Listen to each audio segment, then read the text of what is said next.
దేశమును ప్రేమించుమన్నా అని చెప్పారు గురజాడ అప్పారావు గారు.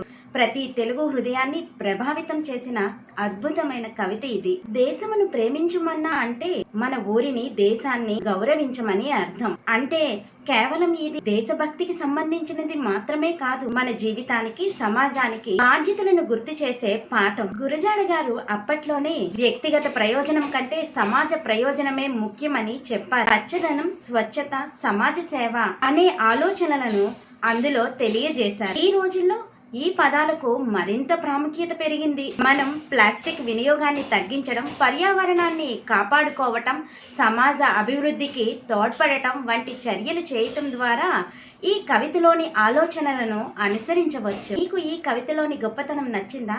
మీ అభిప్రాయాన్ని కామెంట్ బాక్స్లో పంచుకోండి. లైక్ చేయండి, మీ మిత్రులకు షేర్ చేయండి. ఇలాంటి విలువైన విషయాల కోసం ఛానల్ని సబ్స్క్రైబ్ చేసుకోండి.